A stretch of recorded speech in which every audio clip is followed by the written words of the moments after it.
Assalamu alaikum warahmatullahi wabarakatuh. Karibuni tena kwa chaneli yetu Mind Mastery Tutor, na kama kawaida yetu tunakuomba usubscribe to the channel. Now this is a grade 10 topic that we'll kickstart with this topic as we go through several topics, na tuombe tumalize hizo topic zote, sawa? So subscribe. Namba yangu ya simu ni hii. In case you haven't seen the course outline or the course structure or the topic outline, the subject outline, vile marks itakavyofunzwa from scratch to ending, at the end of the video utaiona, and you'll find a description of the playlist also, sawa? So also kuna vitu vingine vya grade 9 watatumia, si ati kuwa ushaachana nao, no. Bado vitu kama trigonometry, statistics, all of those you will be taught once again, especially probability. Okay, now so again today we're going to study about real numbers. Now real numbers are just like all numbers. They're just numbers there, and they are divided into categories. The two categories which you have is classifying those whole numbers into odd or even. There's also a category where you classify them into prime or composite numbers, and also a category where we classify them into rational or irrational numbers. But now today we're going to start about odd or even. Now what is an odd number? An odd number is any number that usually finishes with 1, 3, 5, 7, 9. In short, those are numbers that you cannot divide by 2 and doesn't give you an exact value. So even are numbers that can finish with 0, 2, 4, 6, 8. Those are even numbers. Ni numbers ambao waweza divide na 2, na hizi huwezi divide na 2, itakupa remainder. So for this case umeambiwa classify them into odd or even. Let's classify them into odd and even. So for the case of an odd, those that end with 1, 3, 5, 7, 9 is this one, this one, this one, this one, and this one. So let me write those down. 6,131, 733. Not sure, this is 10,000,001.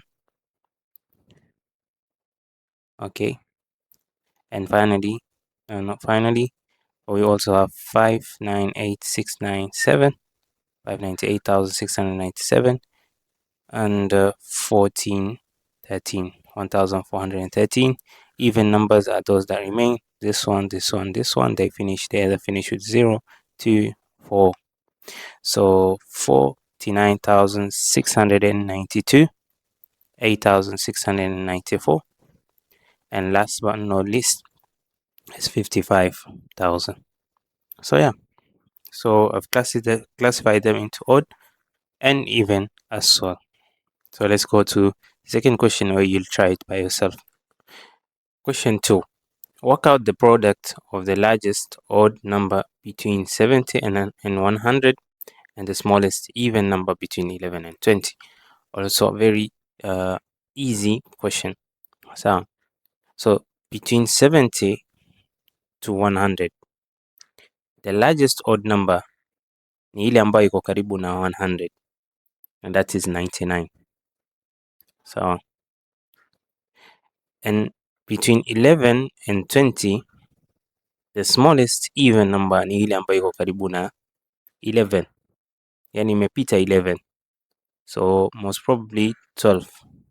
Haiwezi kuwa 13 because it's odd. So you need to take that times this, 99 times 12, because product ni multiplication of the two numbers. So 99 times 12, 1,188. So that's your answer. Tamam. And the last question on odds and even numbers. Must a grade 10 learner identify the largest odd number between 160 and 150. Sawa? That is from 160 to 160 to 240. Multiplied it with the smallest even number between 999 to 1120.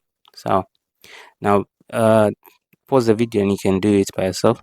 Largest odd number between 160 and 240 ni ile ambao niko karibu na 240, and the odd number that is before 240 is 239. For 999 to 1120, the smallest one is ishapita 999, iko karibu na 999, and the even number is 1000. So the product 239 times 1000 is equal to 239,000. So therefore this is your answer. Very simple. Don't forget to subscribe, but we'll go to another section for real numbers as well. Stay tuned in.